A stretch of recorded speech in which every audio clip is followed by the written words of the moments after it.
Welcome back to the 37th Annual Rainbow Push Coalition Convention.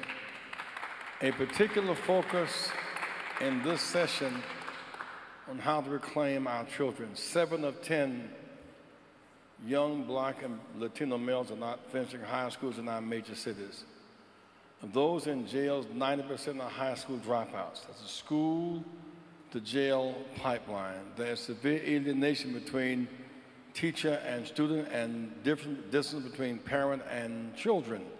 And therefore, we find ourselves with this overwhelming burden to graduate them and not just incarcerate them. In Chicago, 6% of our children finish college out of 500,000.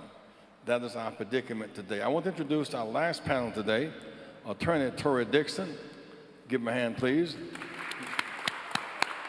President and CEO of PTA, Brother Byron Garrett. From Jackson State, Dr. Glenda Glover. President of Black Star, Phil Jackson. Director of the Diversity Affairs for Dennis, April Kelly Drummond. Congressman Jesse Jackson Jr. Judge Greg Mathis. Put your hands together. Judge Mathis, I'm trying to make this case that between the extremes of Congressman Jackson, we need an amendment to the Constitution, which is where we got to go.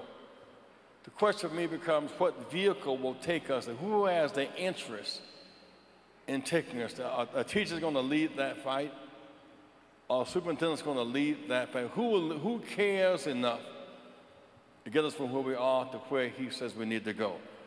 The case I'm trying to make, I want some feedback, is that the parent-teacher joint venture is the beginning of that journey.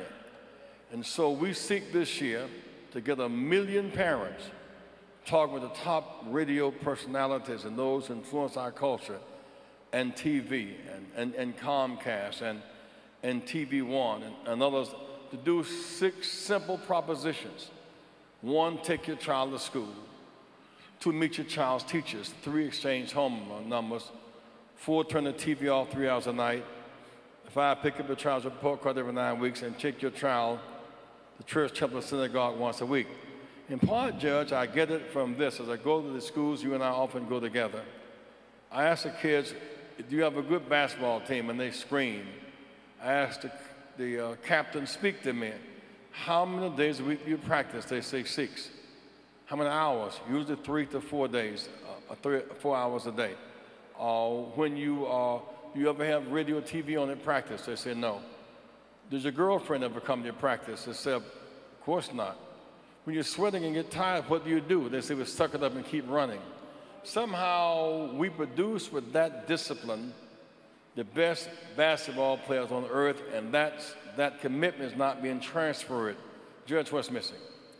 Well, I think what's missing is, as I responded when you asked how I was able to overcome my journey, first is hope and opportunity, you know, and the opposite of hope and opportunity is hopelessness and despair. And unfortunately, our hopes have been dashed and the despair has set in. If you look at the 1970s, which is when I was able to have the hope of going to college, there was affirmative action that allowed me to get in. When you look at financial aid, I had the hope and the opportunity because I thought that I could pay for it, and indeed I could. But now we see affirmative action has been eliminated for all intents and purposes on America's universities. We see that financial aid is being depleted. Just last month, we had the 2 largest banking institutions and others decide that they're not going to finance any student loans for any universities under the top 25, thereby draining financial aid assistance from community colleges and any 2nd and 3rd tier universities. So it's the hope and opportunity that is being eliminated, and therefore our young people, instead of looking to go to college because they see many black men in college, instead they look to be entertainers and rappers and athletes because that is who they hope to be, because those are the role models that they see. And then, of course, I saw more black men in college than in prison in the days that raised my hopes. Now we see more black men in prison than in college. So hope and opportunity, I'm going to keep coming back there. Hope, hope, hope, hope, hope, and then organize and fight back. Phil Jackson, you've been on this journey for a long time. What do you see the role of parents as a force, indeed a political force, in breaking this cycle? Reverend Jackson, you are absolutely right. It is only when parents become involved in the educational process of their children that children really substantially learn over time. What we have found is that if the parents are not involved, all these other things that we talk about, all these trappings, you might get a little bit of an increase. But unless the parents are substantially involved, you are not going to see the kind of progress that we need. But Reverend Jackson, we've been talking about the wrong thing. We've been talking about educating children. We've been talking about fixing children. That's wrong.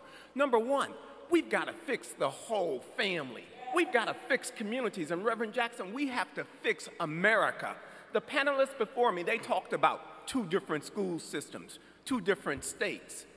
We're talking about 2 different Americas, Reverend Jackson. And so what we absolutely need a movement of parents. But it's going to start with something that we in the black community, we shun it. We don't want to talk about it. We have got to rebuild the black family. There is no hope for us to educate our children if we don't rebuild our families. Number 2, Reverend Jackson. Let me put this, see, for example, to the extent that it is Chicago, Congressman Jackson had a plan to alter the tax structure on the south side of town, to create employment, to build an institution, an airport, a hub of transportation, an area of growth. And our leading political officials beat that down for some gambling votes. And so more parents can work at an airport and survive than can gamble at a boat and survive. And there was a kind of paralyzing silence about that trade-off, an airport or a gambling boat. You are right again, and Congressman Jackson is right. If what you're saying is that in order to successfully educate children, you need a holistic plan. You've got to have parents who are educated themselves. You've got to have parents who are economically viable. You've got to have communities that are viable. That's how you educate a children. You cannot do it in a piecemeal fashion in deference to all the superintendents in America, to all the great principals. You need communities to become educated. Well, Garrett, but you're working the PTA, and just to kind of hold parent, do you see more involvement, Garrett, or detachment? What's going on in your world? And quite honestly, yes, and I've just come on board. You should know that PTA, being 112 years old, just at the beginning of June, selected their first African-American male CEO, and that is very significant for the status of society, and I think it speaks volumes to where we are.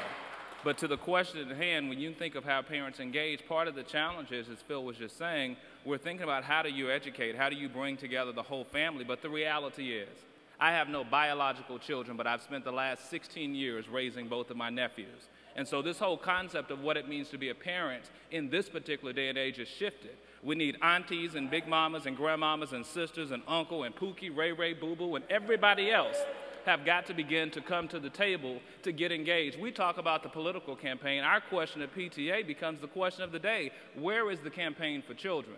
So as you raise the issue about education, you raise the issue about health care, welfare and well-being, safety, internet safety, online safety, all of those things, the question becomes who's going to really stand up?